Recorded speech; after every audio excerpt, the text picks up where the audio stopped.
Hello बच्चों, आज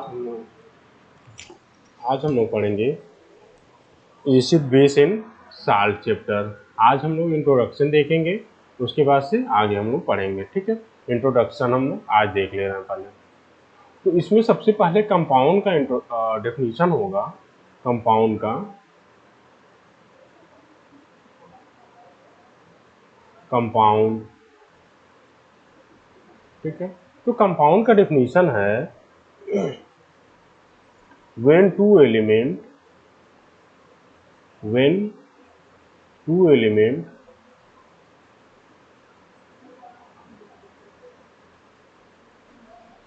combine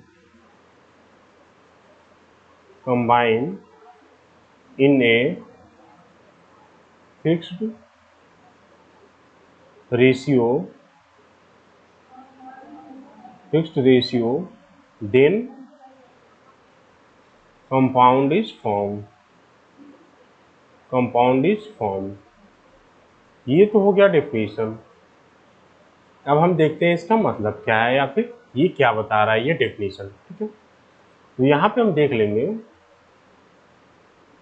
ये सपोज करो हाइड्रोजन है, ऑक्सीजन है, ये दोनों मिलके क्या बना रहे हैं? H2O का फॉर्मेशन कर रहे हैं। ये रिएक्शन क्या है? अनबैलेंस रिएक्शन है। हमें कभी भी रेशियो निकालना होगा अगर टू एलिमेंट का, तो हमेशा ही बैलेंस रिएक्शन से हम रेशियो पता करेंगे। अनबैलेंस रिएक्शन से अगर रेशियो निकालेंगे तो हमेशा ही वो इनकरेक्ट होगा। ठीक है, तो हमें पहले रिएक्शन बैलेंस करना है, उसके बाद से टू एलिमेंट का रेशियो हमें निकालना है। ठीक है, अब देख लो, अगर हमें रिएक्शन बैलेंस करना है तो यहाँ पे 2 कर दे रहे हैं। ठीक है, और यहाँ पे भी 2 कर दे रहे हैं, तो ये रिएक्शन क्या हो गया? बैलेंस हो गया। अब हमें सबका मास निकाल लेना है, तो इसका मास क्या होगा? 4 ग्राम होगा। 4 ग्राम होगा। इसका ऑक्सीजन का 32 ग्राम होगा। ये सब आप लोग 9th में पढ़ चुके हो, तो इसलिए यहाँ पे बताया नहीं जा रहा है कि कैसे हो रहा है। अब हमें रेशियो निकालना है 4:8 का। ये अगर रेशियो हम सिंप्लीफाई करेंगे तो क्या आएगा? रेशियो आ जाएगा 1:8 का। 1:8 का। तो अगर वाटर का फॉर्मेशन हम लोग कर रहे हैं तो वहाँ पे हाइड्रोजन और ऑक्सीजन का रेशियो क्या होगा? 1:8 होगा। इसका मतलब ये है, अगर हमारे पास 1 ग्राम हाइड्रोजन है तो 8 ग्राम क्या चाहिए? ऑक्सीजन चाहिए। अगर हमारे पास 1 ग्राम हाइड्रोजन है तो कंप्लीट रिएक्शन के लिए कितना चाहिए? ऑक्सीजन 8 ग्राम चाहिए। अगर सपोज करो हमारे पास 0.5 ग्राम हाइड्रोजन हो गया तो ऑक्सीजन का अमाउंट भी क्या हो जाएगा? आधा हो जाएगा। तब क्या हो जाएगा ऑक्सीजन? तब 4 ग्राम ऑक्सीजन चाहिए। जैसे देख लो, अगर सपोज करो यहाँ पे कि 0.5 ग्राम हाइड्रोजन है, ठीक है, तो कितने ग्राम ऑक्सीजन हमें चाहिए? तो यहाँ पे हो जाएगा, अगर हम इसको आधा कर रहे हैं इस वाले रेशियो को, तो 8 को भी आधा कर देंगे, तो 0.5 रेशियो 4। अब इससे हम फिर से एक बार रेशियो सिंप्लीफाई करेंगे। रेशियो फिर से सिंप्लीफाई कर रहे हैं तो फिर से रेशियो कितना आ जाएगा? 1:8 हो जाएगा। 1:8। ठीक है, ये हो गया कि फिक्स रेशियो। ये फिक्स रेशियो क्या है? बाई मास है। फिक्स रेशियो बाई मास है। आप लोग आगे चल के पढ़ोगे तो फिक्स रेशियो बाई मास भी होगा, फिक्स रेशियो बाई वॉल्यूम भी होगा। मतलब रेशियो बाई वॉल्यूम और रेशियो बाई मास भी होता है और रेशियो बाई एटम भी होता है। तो ये जो 1:8 का रेशियो है हाइड्रोजन एंड ऑक्सीजन का, ये क्या है? रेशियो बाई मास है।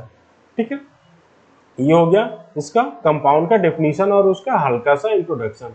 उसी तरह से आप नाइट्रोजन के फॉर्मेशन में रेशियो निकालोगे, नाइट्रोजन और हाइड्रोजन का, तो वहां पे कुछ भी फिक्स रेशियो आएगा। ये आप लोग अपने हिसाब से टेस्ट कर लेना। ठीक है, अब देखो यहाँ पे हम लोग क्या करेंगे,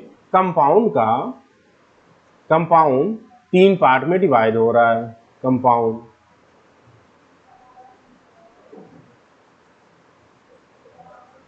पहला एसिड,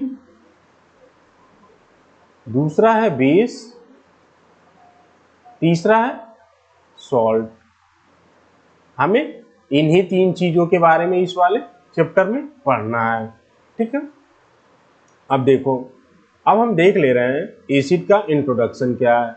यहाँ पे देखो लिखा हुआ है all acid compulsory have the hydrogen as their constituent element in the form of protons, in the form of protons. तो एसिड का सबसे मेन कंडीशन है, एसिड का यहाँ पे जो एसिड है, all acid have all acid should have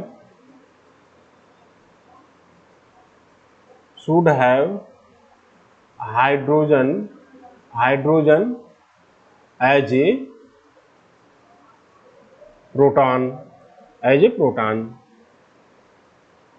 सभी एसिड में क्या होना चाहिए, हाइड्रोजन होना चाहिए, और किस फॉर्म में होना चाहिए, वो प्रोटॉन के फॉर्म में होना चाहिए। सभी एसिड में क्या होना चाहिए, हाइड्रोजन होना चाहिए, और वो किस फॉर्म में होना चाहिए, प्रोटॉन्स के फॉर्म में होना चाहिए। प्रोटॉन्स मतलब H+ के फॉर्म में होता है, एक हाइड्राइड आयन भी होता है, तो यहाँ पे नहीं होना चाहिए। यहाँ पे क्या होना चाहिए, प्रोटॉन के फॉर्म में होना चाहिए, मतलब H+ के फॉर्म में होना चाहिए। इसका मतलब क्या है, H+ के फॉर्म में होना चाहिए, न कि हाइड्राइड आयन के फॉर्म में होना चाहिए। ठीक है, यहाँ पे देख लो, एक दो एग्जांपल देके हम देख लेते हैं।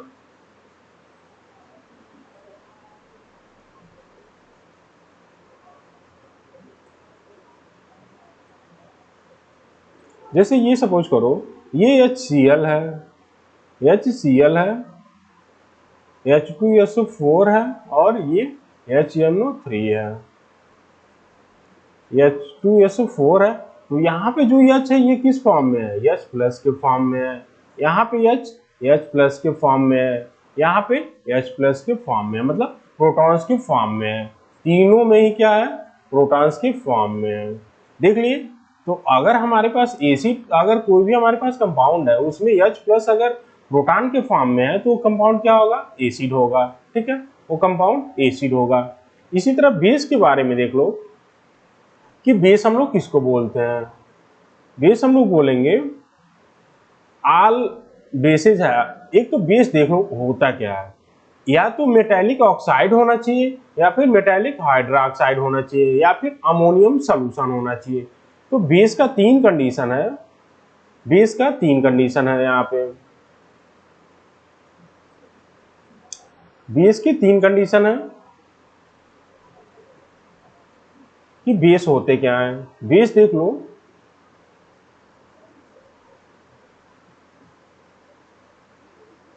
या तो मेटालिक ऑक्साइड होना चाहिए, या फिर मेटालिक हाइड्रोक्साइड होना चाहिए,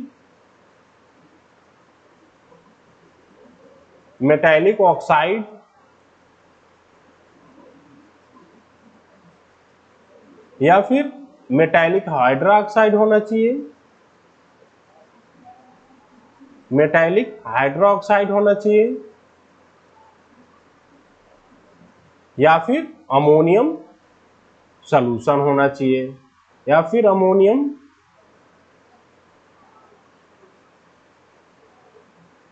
सॉल्यूशन होना चाहिए, ये तीन चीजें अगर हैं तो कंपाउंड क्या होगा, बेस होगा। या तो मेटालिक ऑक्साइड है तो भी बेस होगा, मेटालिक हाइड्रोक्साइड है तो भी बेस होगा, अमोनियम का कोई सोल्यूशन है तो भी क्या होगा, बेस होगा। तो ये बेस का डेफिनेशन हो गया, या फिर उसका प्रॉपर्टीज हो गया। इसी तरह साल्ट का डेफिनेशन हम लोग देख ले रहे हैं। सॉल्ट,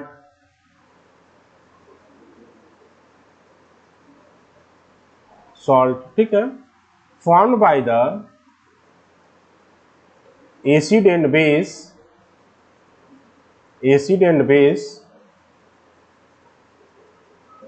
when react,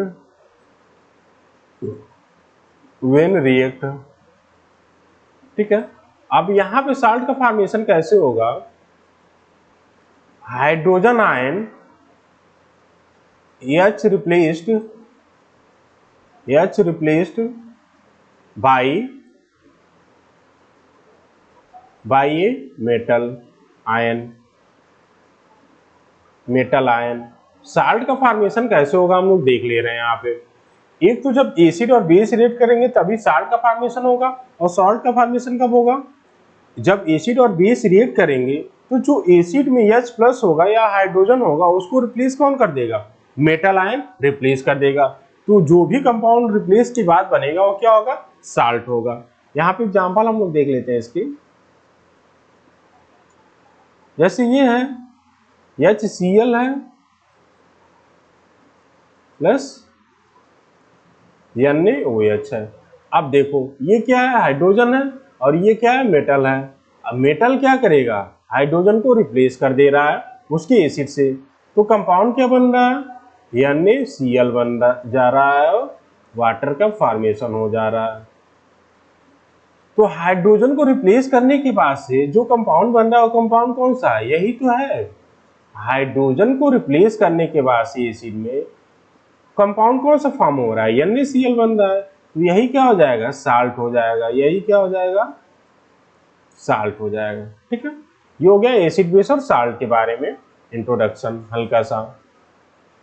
अब हम देख लेते हैं और ऑर्गेनिक और इनऑर्गेनिक एसिड के बारे में। यहाँ पे देखो लिखा हुआ ऑर्गेनिक एसिड क्या होते हैं और एसिड क्या होते हैं।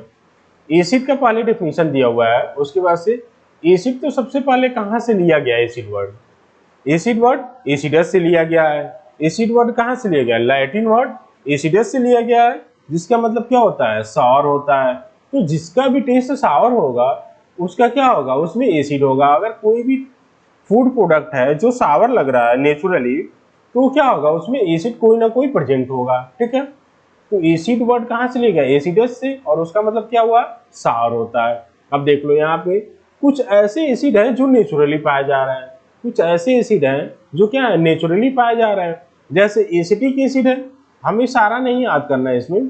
जैसे एसिटिक एसिड आप लोग याद कर लेना, ठीक है, सिट्रिक एसिड याद कर लेना, हाइड्रोक्लोरिक, ठीक है, लैक्टिक एसिड, मैलिक एसिड और यहाँ पे यूरिक एसिड, इसके सोर्स याद कर लेना। तो एसिटिक एसिड कहाँ पाया जाता है, विनेगर में।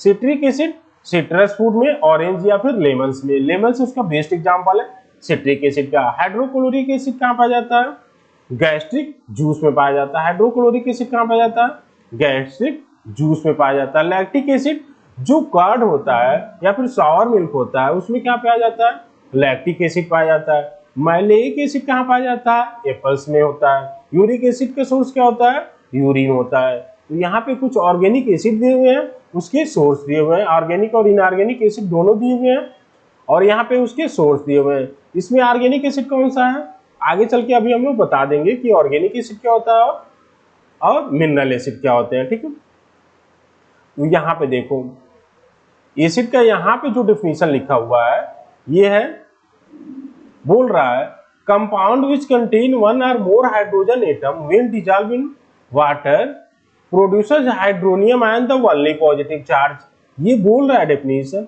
अगर हमारे पास कोई भी कंपाउंड है जिसमें एक या एक से ज्यादा हाइड्रोजन एटम है, अगर उसको हम लोग इक्वल सोल्यूशन में डिसॉल्व कर रहे हैं, इक्वल सोल्यूशन में डिसॉल्व कर रहे हैं, तो वहां पे हमें क्या मिलेगा, hydronium ion only positive charge मिलेगा। तो वहां पे हमें क्या मिलेगा, hydronium ion as a positive charge मिलेगा। ऐसे कंपाउंड को हम लोग क्या बोलेंगे, एसिड बोलेंगे। तो एसिड का डेफिनेशन क्या होगा, the compound which contain one or more hydrogen atom which produces hydronium ion in aqua solution. ये हो गया उसका डेफिनेशन। ठीक है, अब यहाँ पे एग्जांपल देख लो, जैसे दिया हुआ है, ये सपोज करो H प्लस HCl है, HCl है, इसको डिसॉल्व कर रहे हैं तो H प्लस हो रहा है और ये Cl माइनस का फॉर्मेशन कर रहा है। यहाँ पे H प्लस देखो क्या है, हाईली अनस्टेबल है। तो H प्लस क्या करेगा, वाटर से रिएक्शन करके हाइड्रोनियम आयन का फॉर्मेशन करेगा, हाइड्रोनियम आयन का फॉर्मेशन करेगा। यही जो कंपाउंड है वो क्या है, हाइड्रोनियम आयन है।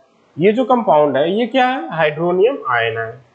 ये है हाइड्रोनियम आयन, हाइड्रोनियम आयन। ठीक है, ये जो कंपाउंड है वही क्या है, हाइड्रोनियम आयन है। अब देखो जितनी भी हमारे पास अभी आप पढ़े हैं कि एसिड का डेफिनेशन क्या होगा, the compound which contain one or more hydrogen which produces H plus ion या फिर hydronium ion on dissolution in aqua solution. तो सारे ही एसिड में क्या कॉमन होगा, सारे एसिड में क्या कॉमन होगा, हाइड्रोजन कॉमन होगा। और जब उसको हम एक्वस सॉल्यूशन में डिसॉल्व करेंगे तो सारे एसिड से हमें क्या मिलेगा, हाइड्रोनियम आयन का मिलेगा। ठीक है, सारे एसिड से हमें क्या मिलेंगे, हाइड्रोनियम आयन मिलेंगे। अब देख लो यहाँ पे जैसे HCl है, इसको एक्वस सॉल्यूशन में डिसॉल्व कर रहे हैं तो क्या मिल रहा है, हाइड्रोनियम आयन मिल रहा है और Cl आयन मिल रहा है। उसी तरह H2SO4 मिल है, उसको भी हम लोग एक्वस सॉल्यूशन में डिसॉल्व कर रहे हैं तो हाइड्रोनियम आयन, यहाँ भी हाइड्रोनियम आयन। तो ये बेसिकली क्या है, जितने भी एसिड हमारे पास है सब में क्या है, हाइड्रोनियम आयन कॉमन है। ये क्या है, हाइड्रोनियम आयन है, हाइड्रोनियम आयन, हाइड्रोनियम आयन, ये सब क्या है, कॉमन है। जितने भी एसिड है सब में हाइड्रोनियम आयन क्या है, कॉमन है। देख ले रहे हो आप लोग, देखो अभी आपको बताया गया है कि H+ क्या होता है, हाईली अनस्टेबल होता है। H+ क्या होता है, हाईली अनस्टेबल होता है। तो ये वाटर में अगर प्रेजेंट है तो वाटर से क्या कर लेता है, उसके लोन पेयर को एक्सेप्ट करके हाइड्रोनियम आयन बना लेता है, उसके लोन पेयर को एक्सेप्ट करके क्या बना लेता है, हाइड्रोनियम आयन बना लेता है। ठीक है, हाइड्रोनियम आयन क्या है, यहाँ पे स्टेबल कंपाउंड है। हाइड्रोनियम आयन क्या है, यहाँ पे स्टेबल कंपाउंड है। ठीक है, ये हो गया एसिड के डेफिनेशन के बारे में। तो एसिड का डेफिनेशन क्या होगा, the compound which contain one or more hydrogen and produced hydronium ion in aqueous solution. ये हो गया डेफिनेशन। सारे एसिड में कॉमन क्या होगा, सारे एसिड में कॉमन क्या होगा, हाइड्रोजन आयन होगा। और उसको एक्वस सॉल्यूशन में डिसॉल्व करेंगे हम तो वहां पे क्या मिलेगा, हमें हाइड्रोनियम आयन मिलेगा। ठीक है,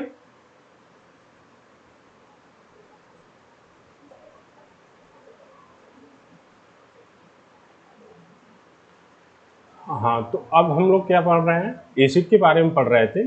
तो सारे एसिड में कॉमन क्या होगा, H+ होगा।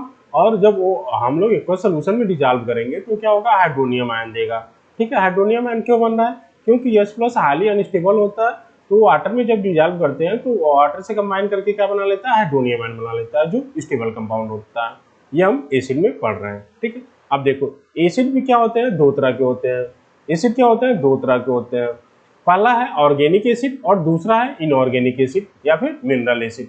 ऑर्गेनिक एसिड जो भी हमें प्लांट से एसिड मिल रहे हैं, जो भी हमें प्लांट से मिल रहे हैं, acid which are obtained usually from plant are called organic acid.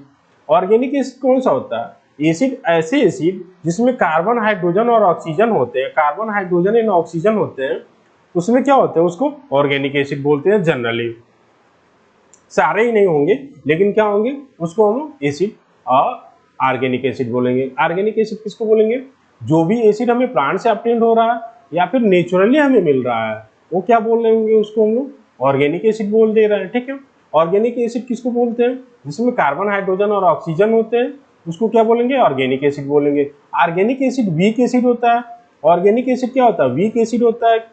ये क्या होता है, वीक एसिड होता है। क्यों वीक एसिड होता है, वीक एसिड इसको बोलते क्यों हैं, वीक एसिड इसलिए बोलते हैं, जब हम ऑर्गेनिक एसिड को किसी भी को सॉल्यूशन में डिसॉल्व करते हैं तो क्या होता है, वो कंप्लीटली आयोनाइज नहीं होता है। क्या होता है, कंप्लीटली आयोनाइज नहीं होता है। जैसे यहाँ पे एग्जांपल दिया हुआ है ऑक्जेलिक या फिर एसिटिक एसिड। तो अगर सपोज करो हमारे पास एसिटिक एसिड है, अगर उसको हम लोग एक्वस सॉल्यूशन में डिसॉल्व कर रहे हैं तो अगर सपोज करो हमारे पास 1 लाख मॉलिक्यूल्स है एसिटिक एसिड के, 1 लाख मॉलिक्यूल्स क्या हैं, एसिटिक एसिड के हैं। अगर उसको एक्वस सॉल्यूशन में डिसॉल्व कर रहे हैं तो 1 लाख में से सपोज करो 100 मॉलिक्यूल क्या हो जाएंगे, आयोनाइज हो जाएंगे। मैक्सिमम मॉलिक्यूल क्या होंगे, आयोनाइज नहीं होंगे, इसीलिए उसको क्या होंगे, वीक एसिड बोल रहे हैं। हम एसिड किसको बोलेंगे, जो हमें H+ दे दे उसको एसिड बोल दे रहा है। अगर वो नहीं दे रहा है तो क्या होगा, वीक एसिड हो रहा है। समझे, जो H+ एक्वस सॉल्यूशन में हमें इजीली दे दे उसको क्या बोलेंगे, एसिड बोलेंगे। जो नहीं देगा उसको क्या बोलेंगे, क्या बोलेंगे, नहीं बोल पाएंगे हम लोग। तो जो भी कंपाउंड हमें H+ इजीली दे देगा उसको एसिड बोल दे रहा है। तो यहाँ पे ऑर्गेनिक एसिड क्या है, हमें इजीली H+ आयंस नहीं दे पा रहा है, इसीलिए उसको वीक एसिड बोल दे रहा है। क्यों वीक एसिड बोल रहा है, क्योंकि उसके मॉलिक्यूल्स क्या होते हैं, कंप्लीटली आयोनाइज नहीं होते हैं किसी भी सॉल्यूशन में। अगर कंप्लीटली आयोनाइज नहीं होगा, सपोज करो एक हमारे पास बीकर रखा हुआ है, उसमें हम डाल दे रहे हैं एसिड, उसमें पहले से वाटर है। अगर उसे वीक एसिड डाल रहे हैं हम तो एक तो हो रहा है कि वो कंप्लीटली आयोनाइज नहीं हो रहा है। तो अगर कंप्लीटली आयोनाइज नहीं हो रहा है तो हमारे पास जो मिलेगा मिक्सचर उसमें क्या होगा, आयंस भी होंगे उस एसिड के और उस एसिड के मॉलिक्यूल्स भी होंगे। तो अगर हम वीक एसिड को इक्वल सॉल्यूशन में डिसॉल्व कर रहे हैं तो हमें एसिड का आयंस भी मिलेगा और एसिड के मॉलिक्यूल्स भी मिलेंगे। तो हमें एसिड का आयन भी मिलेगा और एसिड का मॉलिक्यूल्स भी मिलेगा। ठीक है, उसके बाद से हो गया इनऑर्गेनिक एसिड या फिर मिनरल एसिड। जो भी हमें क्या करें, अर्थ क्रस्ट से हमें जो मिनरल मिल रहे हैं उससे अगर हम कोई एसिड बना रहे हैं, अर्थ क्रस्ट से अगर हमें कोई एसिड मिल रहा है, मिनरल मिल रहा है, उससे हम एसिड बना रहे हैं, तो उससे क्या होगा, उसको हम लोग इनऑर्गेनिक या फिर मिनरल एसिड बोलेंगे। अर्थ क्रस्ट से जो हमें मिनरल्स मिल रहे हैं उससे हम कोई एसिड का फॉर्मेशन कर रहे हैं, वो क्या होगा, मिनरल एसिड होगा या फिर इनऑर्गेनिक एसिड होगा। यहाँ पे डेफिनेशन देख लो, acid which are obtained usually from minerals are known as inorganic acid, they do not contain carbon. इसमें क्या होता है, कार्बन नहीं होता। कार्बन किस कंपाउंड में होते हैं, ऑर्गेनिक कंपाउंड में होते हैं। ऑर्गेनिक कंपाउंड क्या होता है, वीक एसिड होता है। यहाँ पे एक ही एसिड है जिसमें कार्बन होता है, केवल है कार्बोनिक एसिड, कार्बोनिक एसिड होता है। ठीक है, यहाँ पे स्ट्रॉन्ग एसिड का देखो क्या एग्जाम्पल दिया हुआ है, इनऑर्गेनिक एसिड है और मिनरल एसिड है। ये सारे क्या होंगे, स्ट्रॉन्ग एसिड होंगे। ये सारे क्या होंगे, स्ट्रॉन्ग एसिड होंगे। और ऑर्गेनिक एसिड क्या होगा, वीक एसिड होगा। ऑर्गेनिक एसिड वीक एसिड होगा। ये क्या होगा, कंप्लीटली आयोनाइज नहीं हो रहा है। ये क्या होगा, कंप्लीटली आयोनाइज नहीं हो रहा है। यहीं पे इनऑर्गेनिक एसिड क्या हो रहा है, कंप्लीटली आयोनाइज हो रहा है। क्या हो रहा है, कंप्लीटली आयोनाइज हो रहा है। इसका मतलब ये हुआ, अगर हमारे पास 1,00,000 मॉलिक्यूल्स हैं या Cl के या फिर H2SO4 के, उसको अगर हम लोग इक्वल सॉल्यूशन में डिसॉल्व कर रहे हैं तो 1,00,000 मॉलिक्यूल्स के पूरे ही मॉलिक्यूल्स क्या हो जाएंगे, आयोनाइज हो जाएंगे। अगर पूरे आयोनाइज हो जाएंगे तो हमें जो मिक्सर मिलेगा उसमें एसिड के मॉलिक्यूल मिलेंगे, नहीं मिलेंगे। तो अगर हम क्या है, इनऑर्गेनिक एसिड को इक्वल सॉल्यूशन में डिसॉल्व करेंगे तो हमें एसिड के क्या मिलेंगे, केवल आयंस मिलेंगे, उसके मॉलिक्यूल्स नहीं मिलेंगे। क्या होगा, उसके मॉलिक्यूल्स नहीं मिलेंगे। यहाँ पे देख लो, कार्बोनिक एसिड क्या होता है, इनऑर्गेनिक एसिड होता है, लेकिन ये क्या होता है, वीक एसिड होता है। ये याद कर लेना आप लोग। ये H2CO3 क्या होता है, कार्बोनिक एसिड होता है, लेकिन ये वीक एसिड होता है। ठीक है, इनऑर्गेनिक एसिड होते हुए भी वीक एसिड का ये एग्जाम्पल होता है। ये हो गया इनऑर्गेनिक एसिड और ऑर्गेनिक एसिड के बारे में। ठीक है, अब इसी में एक होता है कि ऑक्सी एसिड और हाइड्रा एसिड किसको बोलते हैं। ऑक्सी एसिड और हाइड्रा एसिड किसको बोलते हैं, देख लो यहाँ पे, ऑक्सी एसिड और हाइड्रा एसिड किसको बोलते हैं। Acid which contain oxygen along with hydrogen in some other element are called oxy acid. जैसे एग्जांपल है यहाँ पे HNO3 और H2SO4।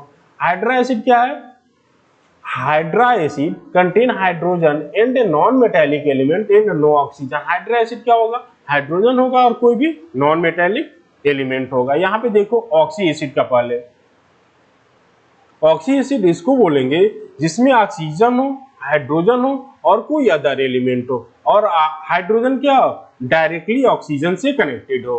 हाइड्रोजन क्या हो, डायरेक्टली ऑक्सीजन से कनेक्टेड हो, उसको हम लोग ऑक्सी एसिड बोलेंगे। जैसे HNO3 का देख लो यहाँ पे, ये है H,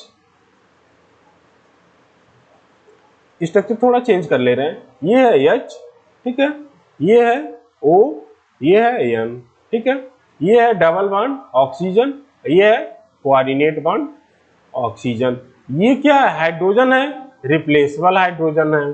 क्यों, क्योंकि ये ऑक्सीजन से क्या है, डायरेक्टली कनेक्टेड है। ये क्या है, ऑक्सीजन से डायरेक्टली कनेक्टेड है। उसी तरह और स्ट्रक्चर हम देख ले रहे हैं H2SO4 का।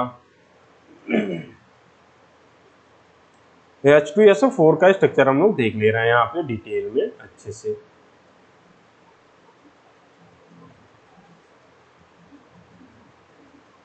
देखो ये है H2SO4 का स्ट्रक्चर, H2SO4 का सल्फर, सल्फर, ऑक्सीजन और hydrogen, oxygen and hydrogen, oxygen and oxygen. ये जो डबल बॉन्ड है ये क्या होता है, कोऑर्डिनेट बॉन्ड से भी कहीं कहीं शो करेगा। तो ये ऑक्सी एसिड क्यों है, देखो ये हाइड्रोजन है और ये किससे कनेक्टेड है, ऑक्सीजन से। ये हाइड्रोजन है, ये किससे कनेक्टेड है? ऑक्सीजन से। अगर ऑक्सीजन से डायरेक्टली कनेक्टेड है तो ये क्या हो जाएगा? रिप्लेसेबल हाइड्रोजन हो जाएगा। ये क्या हो जाएगा? रिप्लेसेबल हाइड्रोजन हो जाएगा। रिप्लेसेबल हाइड्रोजन हो जाएगा। हाइड्रोजन हो जाएगा। ठीक है, ये हो गया ऑक्सी एसिड के बारे में। हाइड्रा एसिड क्या है? हाइड्रा एसिड होगा, हाइड्रा एसिड हाइड्रोजन क्या होगा? कनेक्टेड होगा नॉन मेटल एलिमेंट से। नॉन मेटल एलिमेंट से। जैसे ढेर सारे एग्जांपल है यहाँ पे। H किससे कनेक्टेड है? यहाँ पे H Cl से कनेक्टेड है, H Br से कनेक्टेड है, और H I से कनेक्टेड है, और H F से कनेक्टेड है। ये सारे क्या हैं? ये सब क्या है? सब नॉन मेटल एलिमेंट हैं। सब नॉन मेटल एलिमेंट है। ये सब क्या है? नॉन मेटल एलिमेंट है। एलिमेंट है। ठीक है, तो यहां पे देख लो, हाइड्रा एसिड क्या होगा? हाइड्रोजन होगा, और वो क्या होगा? किसी भी नॉन मेटल से कनेक्टेड होगा। उसी तरह ऑक्सी एसिड क्या होगा? ऑक्सी एसिड क्या होगा? हाइड्रोजन होगा, और वो ऑक्सीजन से डायरेक्टली कनेक्टेड होगा, तो उसको हम लोग क्या बोलेंगे? ऑक्सी एसिड बोल देंगे। ठीक है।